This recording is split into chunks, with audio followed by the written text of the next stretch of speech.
प्रभु जीशु ख्रीष्टଙ୍କ बहुमूल्य नामରେ ମୋର ହୃଦୟର କୃତଜ୍ଞତା ଏବଂ ଧନ୍ୟବାଦ ଜଣାଏ। ବିଶେଷ କରି ଏହି ବର୍ଷର 2024ର ସୁସମାଚାର ଅଭିଯାନର ଏହି ସୁନ୍ଦର ସୁସମାଚାର କାର୍ଯ୍ୟ ଭିତରେ ପ୍ରଭୁମାନଙ୍କୁ ଗୋଟେ ଅପୂର୍ବ ସମୟ ଦେଇଛନ୍ତି, ଯଦ୍ୱାରା ମାନେ ସୁସମାଚାର ଅଭିଯାନ ଆମମାନଙ୍କର ସମ୍ମିଳନୀ ମଧ୍ୟରେ ଯେପରି ଶକ୍ତିଶାଳୀ ଭାବରେ ପ୍ରଭାବଶାଳୀ ଭାବରେ ପ୍ରାରମ୍ଭ ହେବ, ପୁଣି ପ୍ରତ୍ୟେକ ମଣ୍ଡଳୀର ଲୋକମାନେ ପ୍ରଭୁଙ୍କ ନିମନ୍ତେ ଠିଆ ହେବେ ଆଉ ସୁସମାଚାର ନେଇକି ଅନେକ ବିଜାତିମାନଙ୍କ ନିକଟକୁ ଯିବେ ଆଉ ଉଦ୍ଧାରର ମହତ୍ କାର୍ଯ୍ୟ ସାଧନ ହେବ।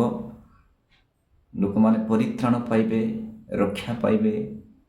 ସେ ଗୋଟେ ଉଦ୍ଦେଶ୍ୟ ନେଇକି ସମ୍ମିଳନୀ ଆମମାନଙ୍କୁ ଏ 2024 ସାଲରେ ଏ ପ୍ରୋଗ୍ରାମ ଦେଇଛନ୍ତି। ସେଥିପାଇଁ ବିଶେଷ କରି ପ୍ରଭୁଙ୍କୁ ଧନ୍ୟବାଦ ଦିଏ। ପୁଣି ବିଶେଷ କରି ସରଡ଼ା ଶାଖା ମଣ୍ଡଳୀର ଚାଳକ ମହାଶୟ, ସେ ମୋତେ ଆଉ ଆଜିର ଏହି ସୁସମାଚାର ଅଭିଯାନର ଗୋଟେ ସୁନ୍ଦର ଟପିକକୁ ନେଇ ମୋତେ ଏହି ସୁନ୍ଦର ପ୍ରୋଗ୍ରାମର ଅଂଶୀ କରାଇଛନ୍ତି। ସେଥିପାଇଁ ତାଙ୍କୁ ମୋତେ ବିଶେଷ ଧନ୍ୟବାଦ ଦିଏ। ଆସନ୍ତୁ ଆମେ ପ୍ରଭୁଙ୍କର ବାକ୍ୟ ଆମେ ଶୁଣିବା ପାଇଁ ଯିବା।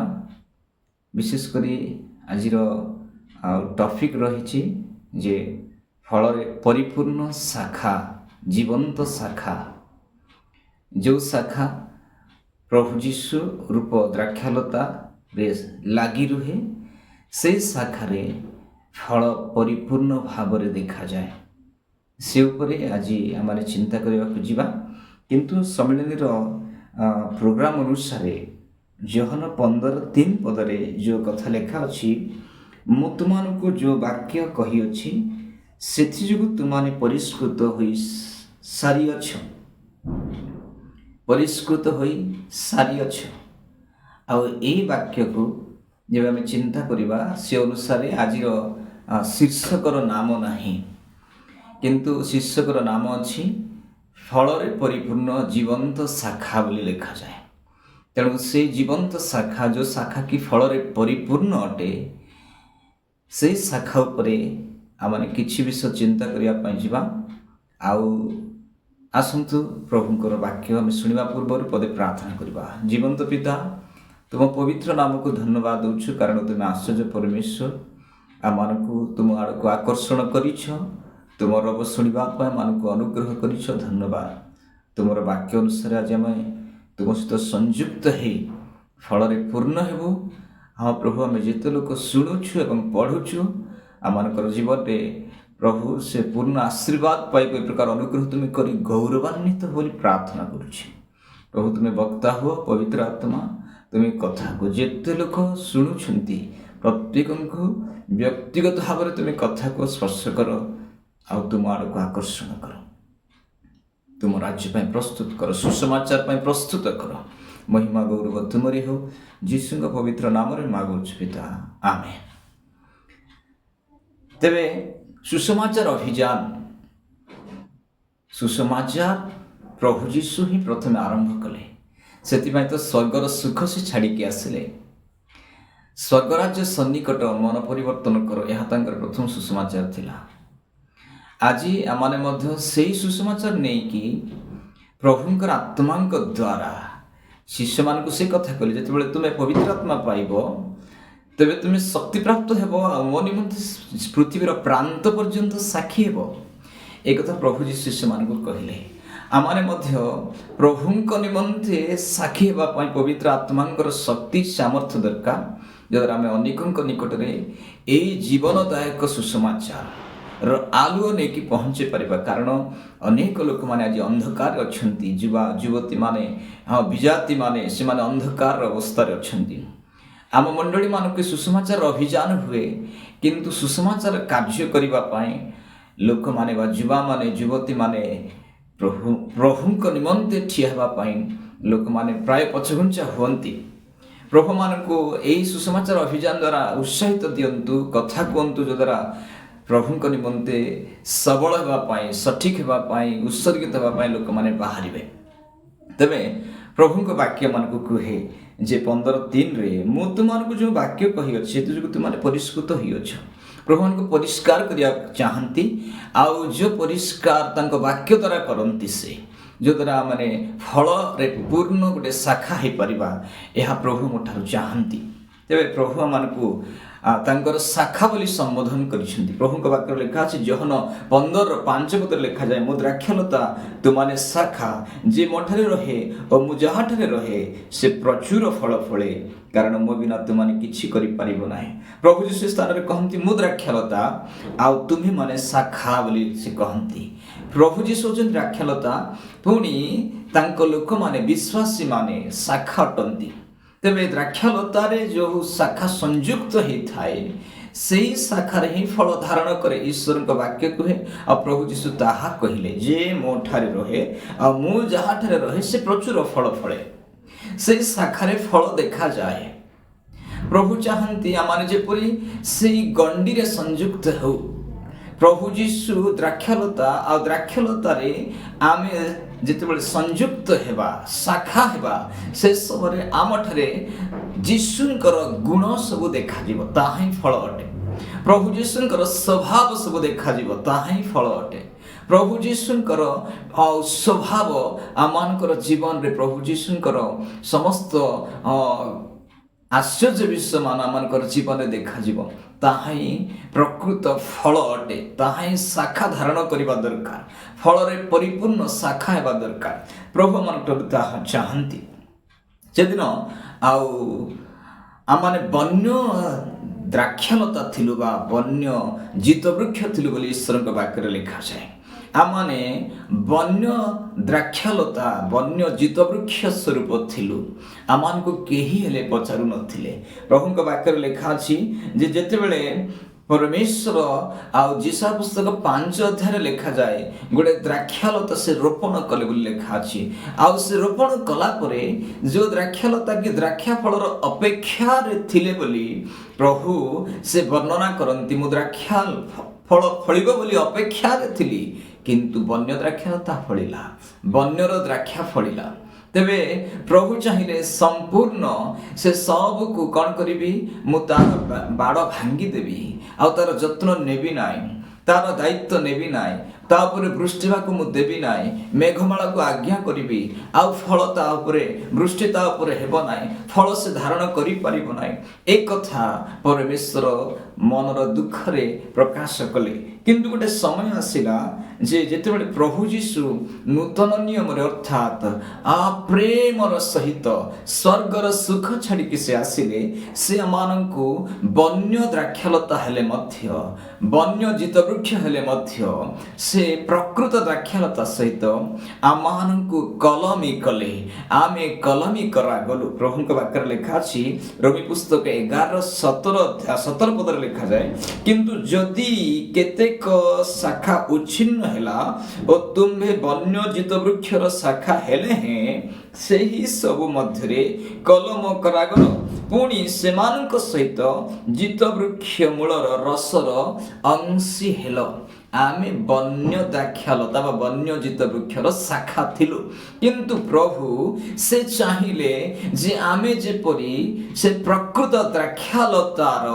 शाखा हेउ सेथि पई सेमानकु वन्य द्राक्षलता ठारू बा बनर मानकु आनिले जदि आमे चिंता करबाक जिबा आमको से तांक द्राक्षलतारे संयुक्त कले संलग्न कले कलम कले जो द्वारा आमाने से प्रकृत द्राक्षलतार रसर शक्तिर जलर अंश ही पारिलु आउ सेही जल द्वारा सेही रस द्वारा सेही शक्ति द्वारा जीशुंक पाई पितांक गौरव पाई फल फलिबा फल धारण करिबा आमानकर पक्षरे संभव हो पारिला किंतु प्रभु चाहते तो माने प्रचुर फल फलिले पिता महिमान्वित हेबे ପ୍ରଭୁଙ୍କ ବାକ୍ୟରେ ଲେଖାଯାଏ ରୋମୀ ପୁସ୍ତକ 11:24 ପଦରେ, କାରଣ ଯାହା ସ୍ୱଭାବତଃ ବନ୍ୟଜିତ ବୃକ୍ଷ ଯଦି ସେଥିରୁ ତୁମେ କଟାଯାଇ ଅସ୍ୱାଭାବିକ ଭାବେ ଉତ୍ତମ ଜିତ ବୃକ୍ଷରେ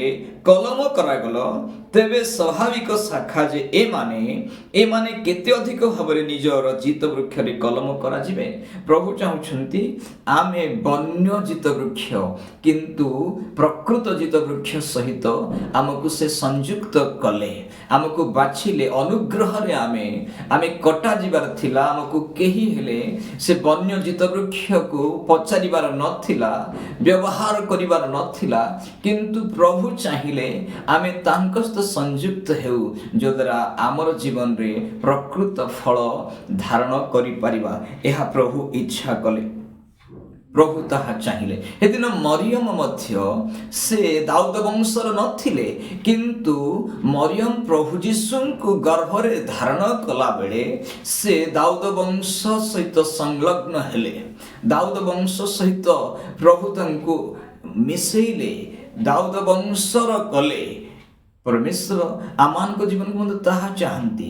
ଆମେ ଯୋଗ୍ୟ ନାହିଁ, ଆମଠାରୁ ଉତ୍ତମତା ନାହିଁ, ଆମେ ଦାଉଦ ବଂଶର ନଥିଲୁ, ଆମେ ତାହାଙ୍କଠାରୁ ଦୂରରେ ଥିବା ବନ୍ୟ ଦ୍ରାକ୍ଷଲତା, ବନ୍ୟ ଜିତ ବୃକ୍ଷ ଥିଲୁ। କିନ୍ତୁ ପ୍ରଭୁ ଚାହିଁଲେ ଆମେ ଯେପରି ତାହାଙ୍କ ସଂଯୁକ୍ତ ହେଉ, ଆଉ ଆମଠାରେ ଫଳ ଦେଖାଯାଏ, ଫଳ ଧାରଣ ଆମେ କରିପାରୁ, ଆଉ ପ୍ରଭୁ ମହିମାନ୍ୱିତ ହେବେ, ପ୍ରଭୁ ଗୌରବାନ୍ୱିତ ହେବେ ଯେ ମୋର ସହିତ ସଂଯୁକ୍ତ ହୋଇଥିବା ଶାଖା, ମୋ ଠାରେ ଥିବା ସବୁ ଶକ୍ତି, ସବୁ ଗୁଣ, ସବୁ ଜଳ, ସମସ୍ତ ପ୍ରକାର ଉତ୍ତମତା ଶାଖାରେ ପ୍ରବାହିତ ହେବାରୁ ସେ ମଧ୍ୟ ଫଳ ଧାରଣ କରିପାରୁଛି। ଏହା ପ୍ରଭୁ ଆମଠାରୁ ଚାହାନ୍ତି।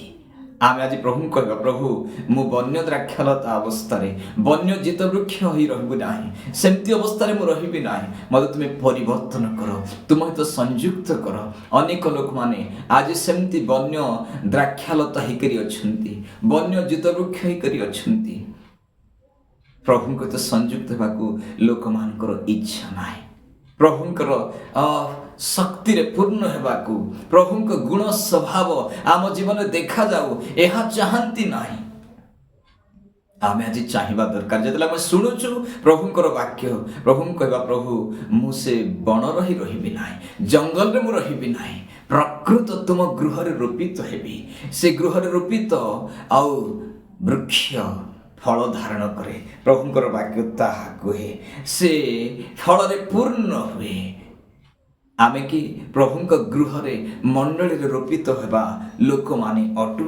ପ୍ରଭୁଙ୍କ ନିକଟରେ ପ୍ରାର୍ଥନା କରିବା ଆଉ କହିବା, ପ୍ରଭୁ ମୁଁ ତୁମଠାରେ, ତୁମ ଗୃହରେ ରୋପିତ ଗୋଟେ ବୃକ୍ଷ ହେବାକୁ ଚାହେଁ, ଯଦ୍ୱାରା ମୁଁ ଫଳ ଧାରଣ କରିପାରିବି। ପ୍ରଭୁଙ୍କ ବାକ୍ୟରେ ଲେଖା ଅଛି, ଏମିତି କେତେ ପ୍ରକାର ଫଳ ଅଛି ଯୀଶୁଙ୍କ ସହିତ ସଂଯୁକ୍ତ ହେଲେ ଜଣଙ୍କର ଜୀବନରେ ଫଳ ଧାରଣ ସେ କରି ପ୍ରକାଶିତ ହୁଏ।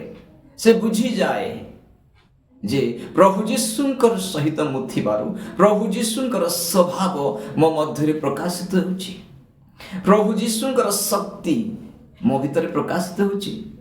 ଫଳ ମାନେ ପ୍ରଭୁଙ୍କ ବାକ୍ୟରେ ଏମିତି କେତେଟା ଫଳ ଅଛି। ଶରୀରର ଫଳ ବି ବୋଲି ଲେଖାଯାଏ। 2 ବିବରଣୀ 28:4 ପଦରେ, ତୁମ୍ଭ ଶରୀରର ଫଳ ଓ ଭୂମିର ଫଳ, ତୁମ୍ଭ ପଶୁର ଫଳ ଅର୍ଥାତ୍ ଗୋବତ୍ସ ଓ ମେଷପୋଲର ଶାବକ ଧନ୍ୟ ହେବ।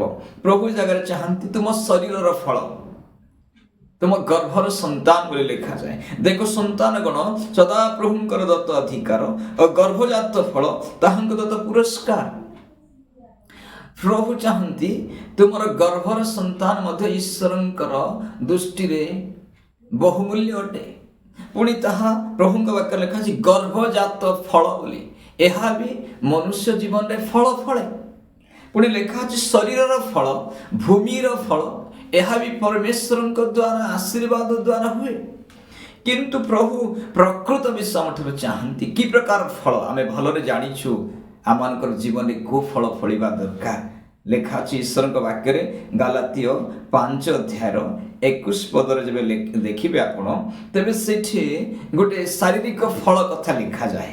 କିନ୍ତୁ ଯଦି ଗାଲାତୀୟ 5:22 ଦେଖିବେ, ତେବେ ଲେଖା ଅଛି କିନ୍ତୁ ଆତ୍ମାଙ୍କ ଫଳ ପ୍ରେମ, ଆନନ୍ଦ, ଶାନ୍ତି, ଦୀର୍ଘ ସହିଷ୍ଣୁତା, ପରୋପକାରିତା, ଭଦ୍ରତା, ବିଶ୍ୱସ୍ତତା, ମୃଦୁତା ଓ ଆତ୍ମସଂଯମ, ଏହି ସମସ୍ତ ବିରୁଦ୍ଧରେ କୌଣସି ବ୍ୟବସ୍ଥା ନାହିଁ।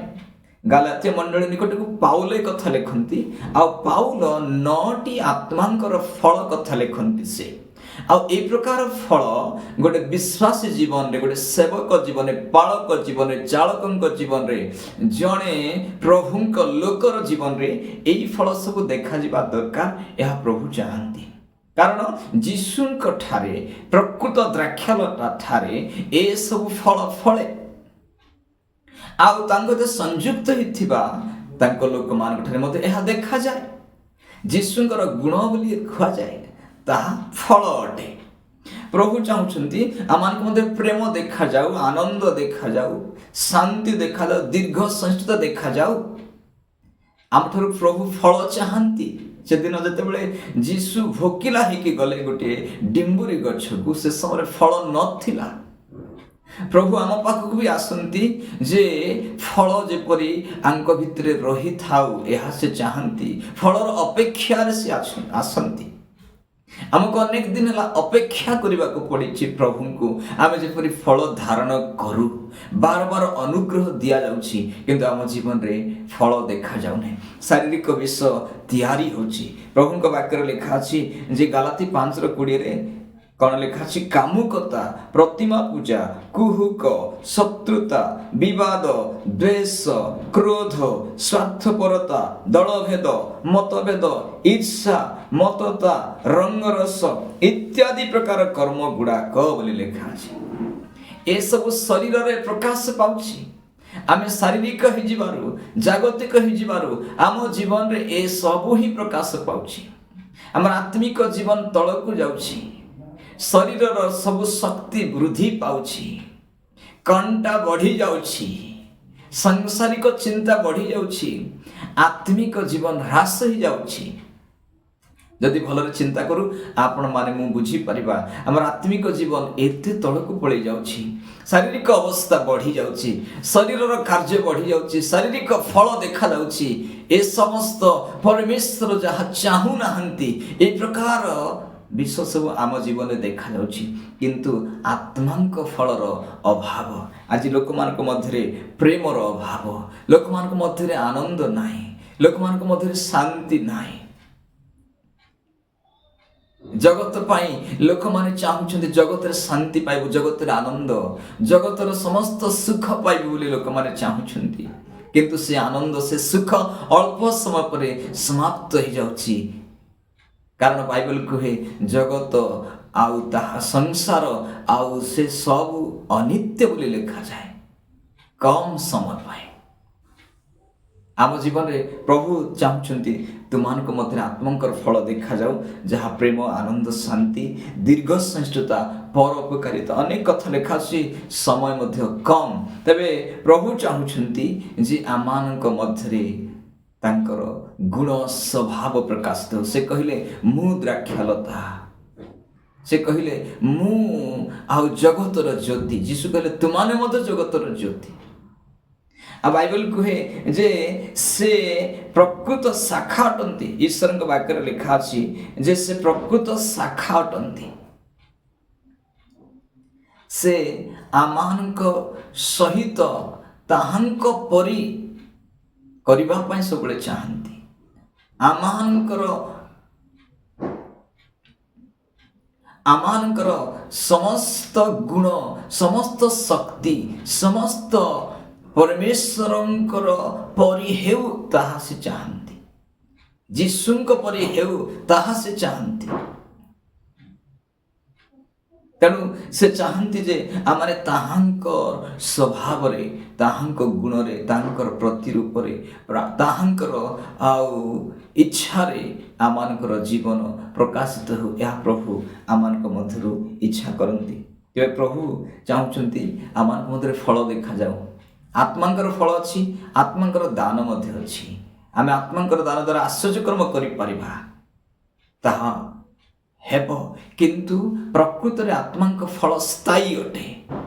आम जीवन में प्रभु फल धारण करने को इच्छा करती। गोटे दिटा पद कहला परे मु समाप्त करी। प्रभु वाक्य लेखा अच्छी को माने फल धारण करेंगे। आम पूर्व चिंता करते जो मैंने सदा प्रभु गृह में रोपित हुंती से माने आम परमेश्वर प्रांगण में वर्धिष्ठ हे से वृद्ध बयस ही फल उत्पन्न करेंगे। से रस तेजरे पूर्ण है बोली लेखा अच्छे। जो मैंने सदा प्रभु गृह मंडली रे सदा प्रभु गृह हूँ मंडली जो माने से रूपित हेबे संयुक्त हेबे प्रकृत भाव वृक्ष हेबे ताहांक ठारे रूपित हेबे से माने कौन करिवे ना बढ़िबे। से माने वृद्धि पाइबे आत्मा रे वृद्धि पाइबे आत्मा को ज्ञान रे वृद्धि पाइबे उत्तमता रे वृद्धि पाइबे पवित्रता रे वृद्धि पाइबे आत्मिक शक्ति रे वृद्धि पाइबे। ताहापर कौन हेबो ना से माने वृद्ध बयस हे गले मध्य प्रभु गृह अलग हेबे ना प्रभु सेवार अलग हेबे ना परमेश्वर ठार दूर को जीवे ना से माने प्रभु ठारे लागी रहिबे। तेणुक से माने वृद्ध बयस हे फल उत्पन्न करिवे।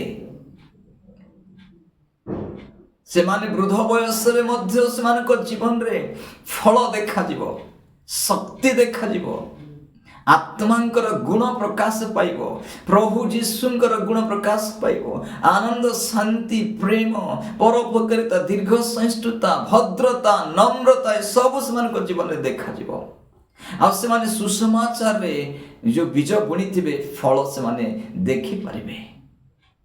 आम सुसमाचार करवा व्यक्ति माने कि विजाति मान निकट को जीवा व्यक्ति माने कि आम आज चिंता करूँ आम केते जन प्रभुंकर से जीवंत बीज को नहीं गोटे शुष्क अंचल रे संतरा करी प्रभु वाक्य द्वारा आम से अंचल रे आ सुसमाचार करके आसुछु। प्रभु चाहते आम से कर्म करूँ। तापर लेखा अच्छी आउ को माने सदा प्रभु आत्मा फल बा ताहांकर शाखारे जो फल देखा जाए से फल रे पूर्ण हेबे को माने ना जो माने प्रभु का वाक्य लेखा अच्छी जो माने निंदक मान सभारे बसंती ना जो माने पापी मान मार्ग रे ठिया हंती ना जो माने दुष्ट मान मंत्रणा रे चलती ना से माने फल फलिबे। से सब सभा छाड़ी मंत्रणा छाड़ी से रास्ता को त्याग करी जो माने सदा प्रभु व्यवस्था रे आमोद करती जे दिवारात तांको व्यवस्था ध्यान करे से जलस्रोत निकट में रूपित वृक्ष तुल्य हेबो आउ से स्व समय फल धारण करिबो। आमे प्रभु रूपित लोक माने हेउ आज प्रभु मान को कथा कहतु आमे जेपरी बाहिक न हो एते दिन धरी आमाने परमेश्वरंकर सेवा करूछु किंतु आम मध्य फल देखा जाऊ नाही। से दिन गहलिया गछ पुनर्बार रिपीट करूची गहलिया गछ किंतु फल नाई बाहरे सुंदर देखा को बहुत भल किंतु भितर गला फल शून्य आमर जीवन सेमती न हो। प्रभु मान को फल रे परिपूर्ण करंतु जद्वारा आमे स्थायी हेबा आउ दृढ़ हेबा प्रभुंक पई आमे कटा जीवा नाही जे माने फल फलिले नाही से माने कटा गले। प्रभु मान को ये स्वल्प परामर्श वाक्य रे प्रत्येक को आशीर्वाद करंतु। धन्यवाद। आमेन।